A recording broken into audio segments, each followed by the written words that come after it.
Welcome, everyone. I hope you're doing well and feeling curious today. Let me ask you a question. Have you ever wondered how money was born? Or why today the dollar is the #1 currency in the world? In this video, we are going to explore a real powerful story from the very beginning of human history. This is not fiction. This is the story of how human beings moved from bartering goats and grains to using paper money, gold, and finally, the powerful dollar. We'll explain everything step by step in very simple English, so even beginners can understand it clearly. It's also great for your English listening practice. So make sure you subscribe, stay with me, and enjoy this amazing journey. Let's go back in time, thousands of years ago. There was no money, no coins, no notes, no banks, no credit cards. So how did people buy or sell things? They didn't. They exchanged. This system was called the barter system. Let me explain. Imagine two people. One has rice, the other has milk. The rice owner says, "I will give you 5 kilos of rice. You give me 2 liters of milk." The milkman agrees. They shake hands. Deal done. That's barter, trading goods for goods or goods for services without using money. This system worked, but only for a while. At first, it was okay because life was simple. But soon, people faced big problems. Double coincidence of wants. This is a big phrase, but simple meaning. Both people had to want something from each other at the same time. If I have apples and you have shoes, what if you don't want apples and I really need shoes? No trade, no standard value. How many bananas are equal to 1 chicken? How much milk is equal to 1 shirt? Everyone had different opinions, no fixed value. Confusion, arguments, fights. Difficult to save wealth. If you had 50 kilograms of wheat, how would you save it? It can rot. Rats can eat it. You can't carry it everywhere. Not suitable for big civilizations. As society grew bigger, cities, kings, temples, farmers, builders, barter became too difficult. People needed a better system. So humans started thinking, we need something that everyone accepts. Something that has value, is easy to carry, and people can use any time. That's when the idea of money was born. Before coins, people started using items that everyone liked and accepted. In Africa and China, they used cowrie shells. In parts of Europe, people used salt, yes, real salt, as money. In India, people used wheat grains, spices, and later silver. Why were these used? Because they were rare, not easily available. They were easy to carry. People agreed on their value. But slowly, people found something better than cowries and salt. They found metals, especially gold, silver, copper. Why metals? They are strong. Don't rot like food. They shine. People liked shiny things. You can melt them, shape them, and even wear them as jewelry. Most importantly, you can divide them and weigh them. And this led to a big change. The first coins were made around 600 BC in a place called Lydia, which is in present-day Turkey. The king there, King Alyattes, made coins from a natural metal called electrum, a mix of gold and silver. These coins had a stamp, a royal mark. It showed the coin was real. The coin had a fixed value. It came from a trusted source. And just like that, the world started to change.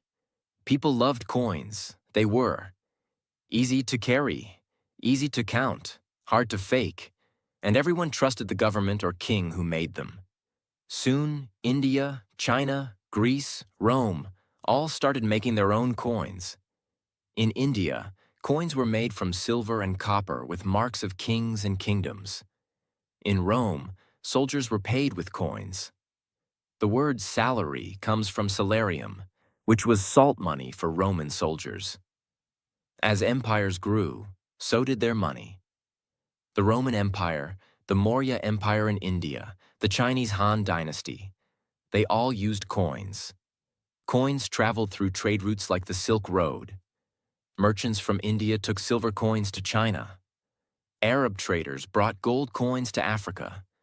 Coins became the first global money, and this system lasted for centuries. But even coins had problems. You need metal to make them. Gold and silver are not cheap. Kings sometimes cheated, used less gold and more cheap metal. Carrying big bags of coins was heavy and risky. Imagine being a merchant carrying 10 kilograms of gold coins from India to China.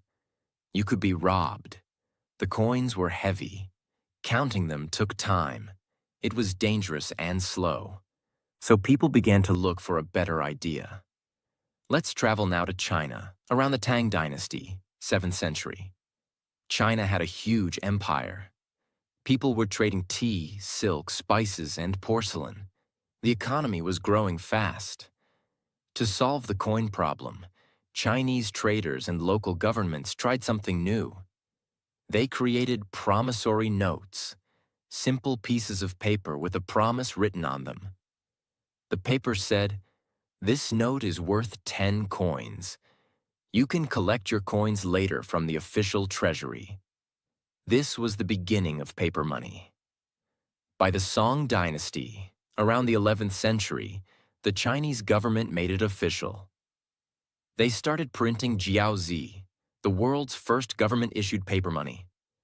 It was light, easy to carry, and safer than coins. But people asked, "How can I trust this paper?" So the government did 3 smart things. 1. Back the notes with real metal. They promised, "You can exchange this paper for silver or gold." 2. Used seals and stamps to prevent fake notes. 3. Punished counterfeiters. Faking money was a serious crime. This system worked. Trade became faster. China grew richer.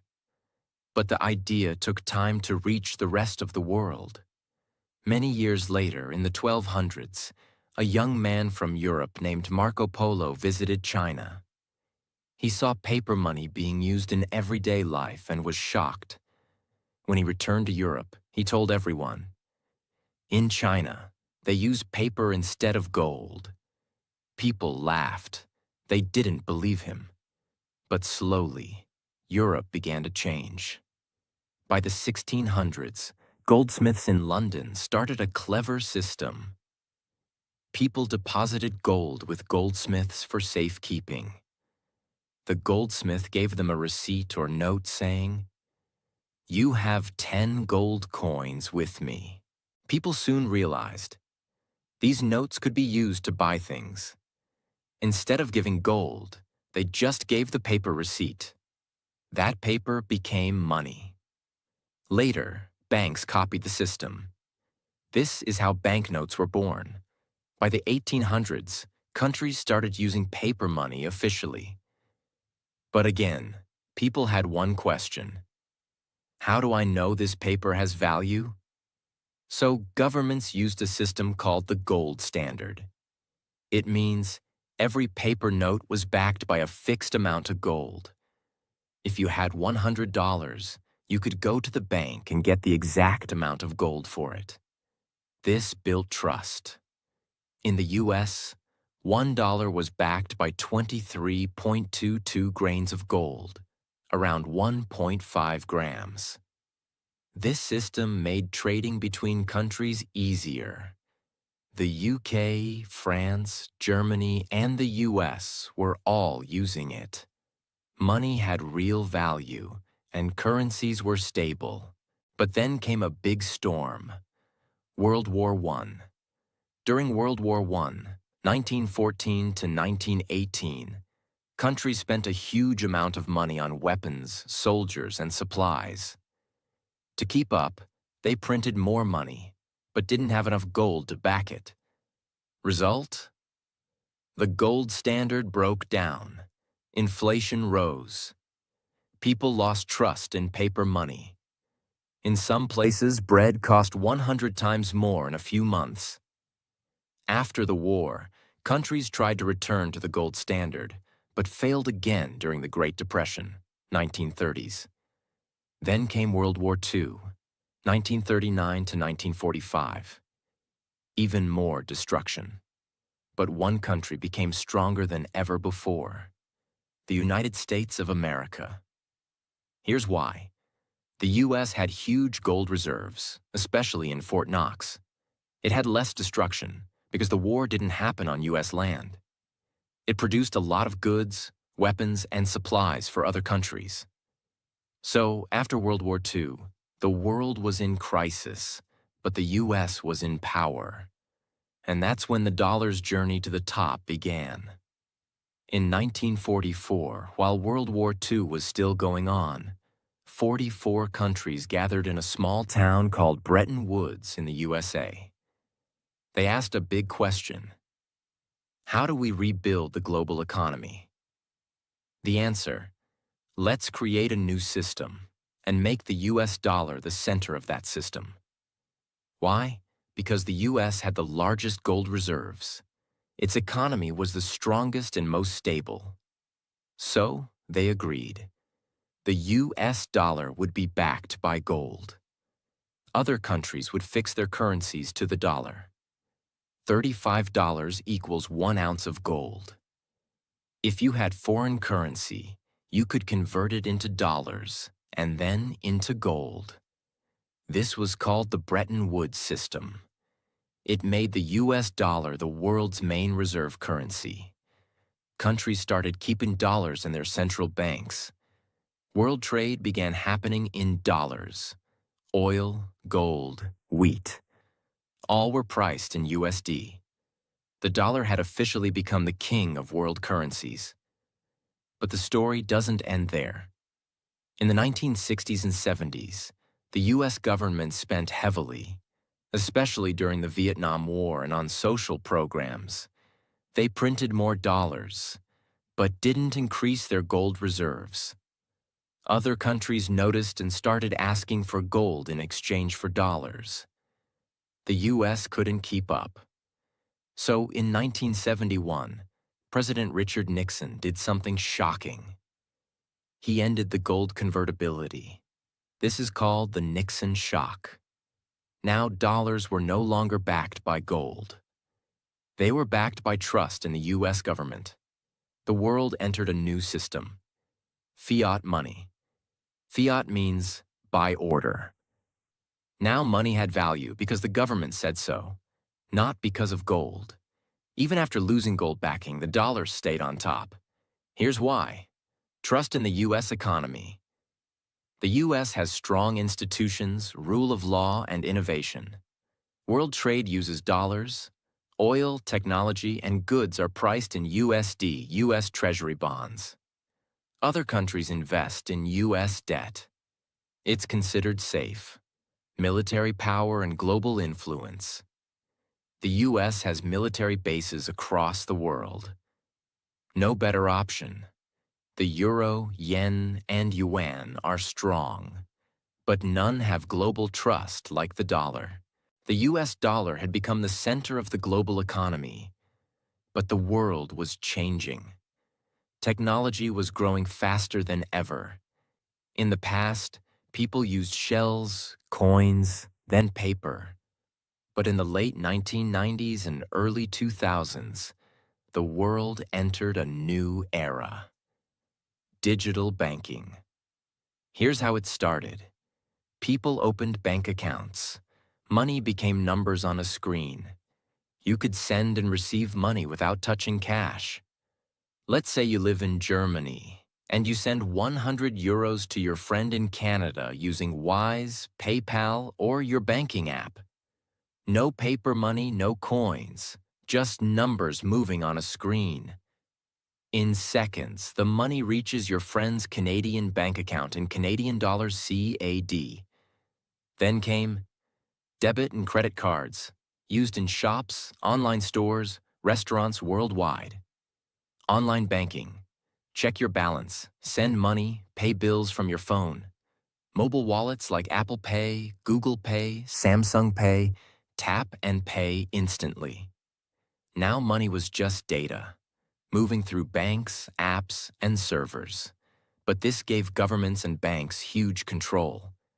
And while that was happening, something revolutionary was born. In 2008, during a global financial crisis, people lost trust in banks. Big banks collapsed. People's savings were frozen.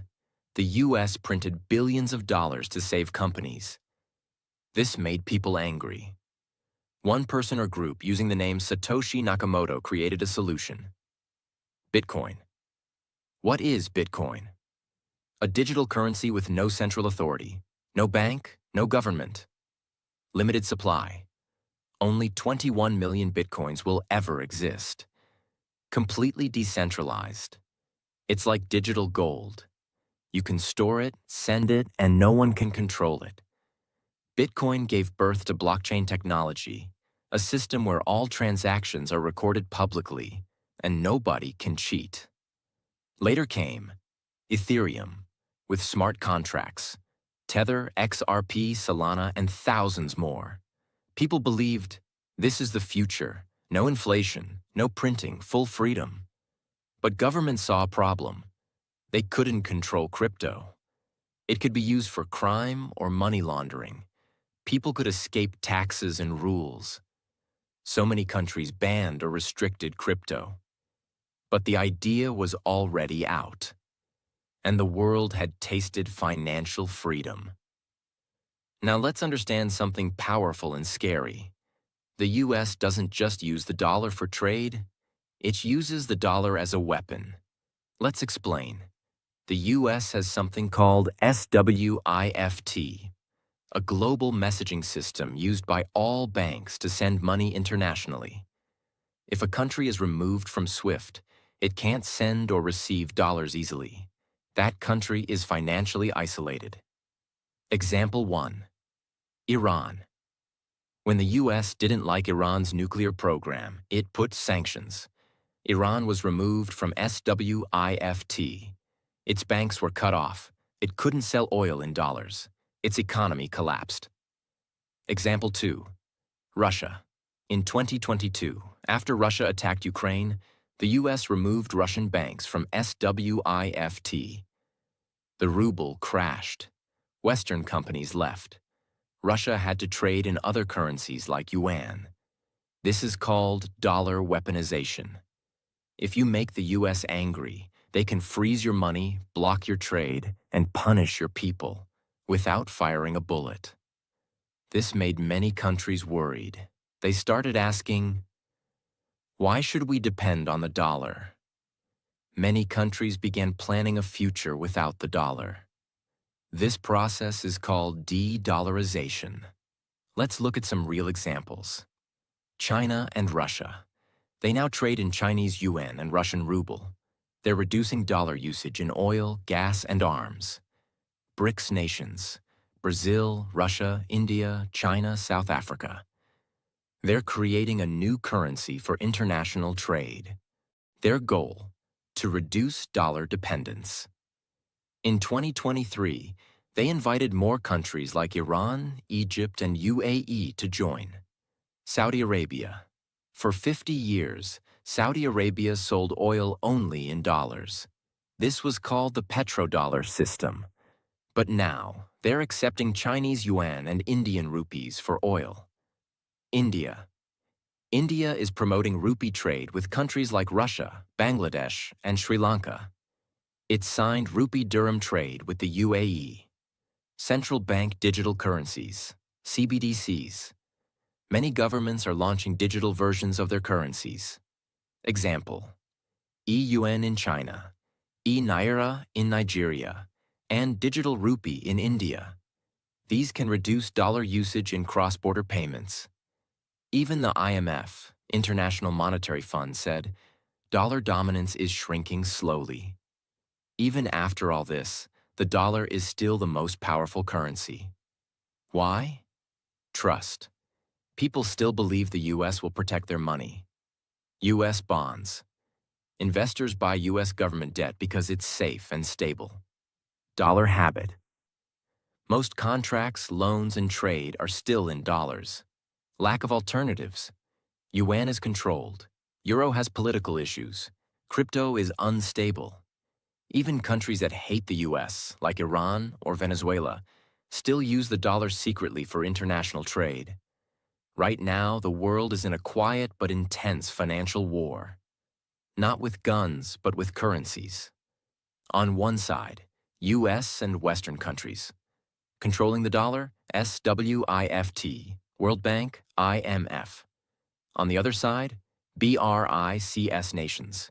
Creating new systems, alternative payment platforms, new currencies, gold-backed assets. In the middle, crypto believers, fighting for a system without banks or governments. What will win? Nobody knows. But one thing is clear. The future of money is changing fast. Now let's ask something deeper. How does this affect you? How does this affect the life of a student in Kenya, a shop owner in Brazil, a nurse in Germany, or a factory worker in Bangladesh? Because here's the truth. The value of the US dollar can decide what you eat, what you wear, what you pay for fuel, and even how many people lose their jobs. Let's break it down clearly. When the US dollar becomes stronger in value, it sounds like a good thing, right? But not for everyone. Let's understand how it works. A stronger dollar means that other currencies become weaker compared to the dollar. For example, if the dollar becomes stronger, $1 might equal more pesos, naira, rupees, lira, or yen. This means importing goods becomes more expensive for other countries. Imagine this. You live in a country that imports fuel, medicines, or food in dollars. Now, if your currency weakens against the dollar, fuel becomes expensive. Food becomes costly. Phones, laptops, or even clothes imported from abroad cost more. You feel the change in your daily expenses. You may ask, why don't we just print more local money? Because then you'll face inflation, and the value of your money will fall even more. So when the dollar rises, people around the world suffer silently. This happens every year, but many don't realize why their cost of living is rising. It's often because of the dollar. Interest rates in the U.S. control the global economy. Most people don't even know what interest rate means. Let me explain in simple words. When people or businesses borrow money, they pay extra money called interest. That percentage is called the interest rate. Now, the U.S. has a central bank called the Federal Reserve, or Fed. Whenever inflation is rising in the U.S., the Fed increases interest rates. But here's the catch. When interest rates rise in the U.S., investors around the world pull their money out of other countries and put it into U.S. banks, U.S. bonds, and U.S. markets. Why? Because they get more return in a safe country like the U.S. Now what happens? Countries like Egypt, Pakistan, Argentina, Turkey, Nigeria see capital flight, money leaving their economy. Their local currency weakens more. Their governments must pay more dollars to repay old loans. They face debt crises. Prices of goods go up. People lose jobs. So, one decision in the U.S. to raise interest rates can shake the economy of a faraway country. Even if you've never touched a dollar in your life, your rent, fuel, job, and food prices are still controlled by it. Dollar debt, the hidden chain around poor countries. Now let's talk about debt. Many countries borrow money from the World Bank, IMF, or private investors. Most of this money is in dollars. Now here's the trap. A country borrows, say, $1 billion when $1 equals 10 local units. But 2 years later, $1 equals 20 local units. Now the country must pay back twice the amount in its own currency. This is called the dollar debt trap. That's why you see news like, Sri Lanka can't pay its debt. Ghana defaulted on loan payments. Pakistan is negotiating another IMF deal. It's not always because they wasted money. Often it's because the dollar value rose, and they couldn't handle it. As a result, the country cuts government jobs, reduces pensions and benefits, raises taxes, sells off national companies to foreign buyers, and the common people suffer the most. All because of a currency they don't even use daily. The price of oil, gold, and food all move with the dollar. Have you ever wondered why? Petrol prices keep changing? Gold prices rise in crisis? Food gets expensive when war breaks out?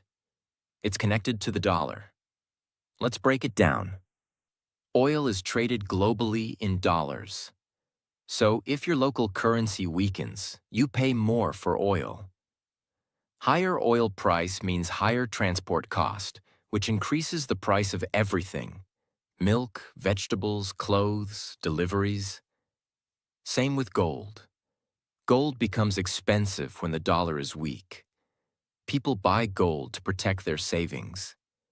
But in countries where gold is part of culture, like in weddings, families suffer as they can't afford it anymore. Wheat, rice, corn. Basic food items are also traded in dollars. So when global food prices rise, poor countries feel it 10 times harder. A drought in the US, a war in Ukraine, or an interest rate hike in America can change your grocery bill in Uganda, Philippines, or Morocco. That's how connected we all are through this invisible dollar web. When the dollar rises and inflation hits, rich people move their money. They buy assets in other countries. They invest in gold, real estate, or US bonds. They open offshore accounts. But ordinary people? They keep money in local banks. Their salary stays the same, but prices rise. They can't escape inflation. So the rich stay richer and the poor get poorer. And this gap grows wider with every financial crisis. Imagine you run a small business. You import raw materials or machines. You sell clothes, electronics, furniture, or even run a bakery. Suddenly, the dollar rises. Now, your import cost goes up. You must raise prices. Customers stop buying. You earn less profit. Startups also suffer. Foreign investors pull out. You can't raise funds. You shut down your dream. And you didn't even do anything wrong. Just the movement of a foreign currency destroyed your business. Now think about students going abroad to study. Tuition is in dollars. Living cost is in dollars. When the dollar strengthens, everything becomes more expensive. Some students cancel plans, take extra loans, work longer hours to survive. Same with migrant workers who send money home. If the dollar weakens, their family receives less value. If it strengthens, their home country pays more for their travel, taxes, or fees. Even tourists. Your dream trip to Europe or the US can become 50% more expensive just because the exchange rate changed. The dollar quietly decides your life choices. Because of all this, many countries are now building foreign currency reserves, save in dollars, doing trade in local currencies, launching digital currencies controlled by central banks, setting up currency swap agreements, exchanging local money instead of using the dollar, creating regional payment systems. But this will take time. The dollar has a 75-year head start. It's in our banking systems, global contracts, shipping industries, and even apps. So, while the fight has begun, we are still far from seeing a truly multipolar currency world. And that's the most surprising part. Your rent, groceries, job, tuition, petrol, gold, milk, salary, business, all are secretly influenced by a currency you didn't choose. This is the silent power of the US dollar. And it's not about hating or loving the dollar. It's about understanding it. Because when you understand how money moves, you start making smarter decisions, saving in the right currency, investing wisely, protecting your income from inflation, asking better questions from your government, preparing your business for currency risk. Knowledge is your shield in a world where money is power. Now here's the real game changer. CBDCs are digital versions of national currencies, backed and regulated by central banks. Not crypto, not Bitcoin, not speculation. These are official, programmable money. As of now, more than 130 countries are researching or testing CBDCs. This could redefine money forever. How CBDCs change the game. Instant international payments. No more waiting 3 days to wire money. No SWIFT dependence. Nations can bypass the US banking system. Trackable and programmable money. Good for taxes, bad for anonymous wealth hoarding. Imagine a Nigerian student in Germany paying her university fees in digital naira in seconds. Or a business in Indonesia buying Brazilian soybeans instantly with their own currency, without converting to dollars. While governments build CBDCs, the people have already started a revolution of their own. Powered by cryptocurrencies, decentralized finance, DeFi, and blockchain transparency. These systems don't rely on banks, they rely on code.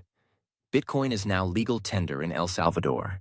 Ethereum powers an entire universe of decentralized apps, like smart contracts and NFTs.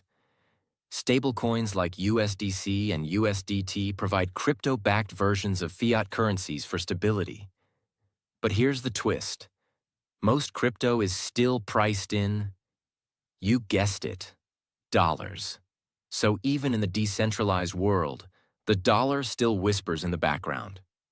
The hidden weapon. Trust. Here's something often overlooked. Money is not just metal, paper, or code. It's trust. If people lose trust in a currency, no matter how well designed, it collapses. That's why hyperinflation happens. That's why black markets form. And that's why even now, countries in economic crisis still prefer holding US dollars under their mattresses. In Zimbabwe, even after introducing new local currencies, people still use US dollars for groceries and rent. So, the next global currency isn't just about technology or politics. It's about who the world believes in. The BRICS strategy, unity against dollar hegemony. BRICS, Brazil, Russia, India, China, South Africa, is no longer just an acronym. It's an economic alliance with a currency mission.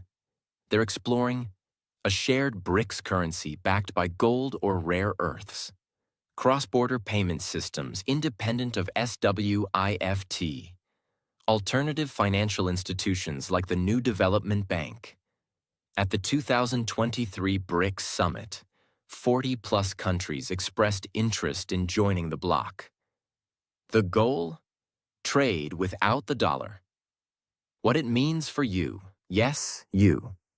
Let's make this personal.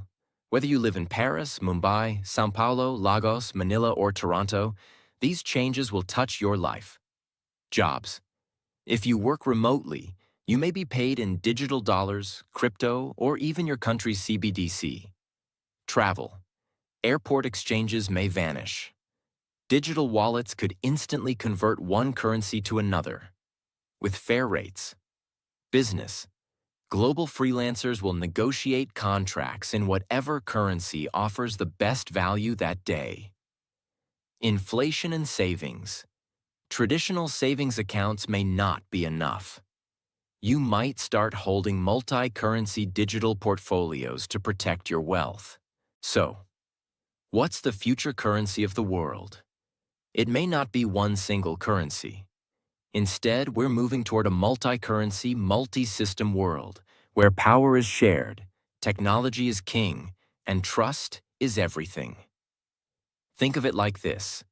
The US dollar will still be powerful, but not alone. Digital currencies will be everywhere, fast, smart, and borderless. Cryptocurrencies will thrive where trust in government is low. New alliances will create their own systems and rules. The world is not waiting anymore. From African fintech to Southeast Asian startups, from Latin American crypto wallets to European green finance, the global South and East are writing their own financial story. The dollar may have written the last chapter, but the future will be co-authored. And in this new chapter, currency won't just represent value. It will represent identity, innovation, and independence. Learn about your country's digital currency plans. Explore new technologies like blockchain and smart contracts. Diversify your assets beyond borders. Stay curious, because the next big opportunity might not come in dollars, but in the language of the future. This was never just a story about money. This was a story about power, people, and possibility.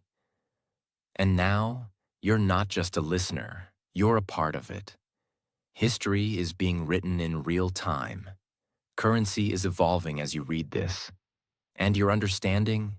That's your first form of wealth. Use it wisely, share it boldly, and never stop asking, what comes next?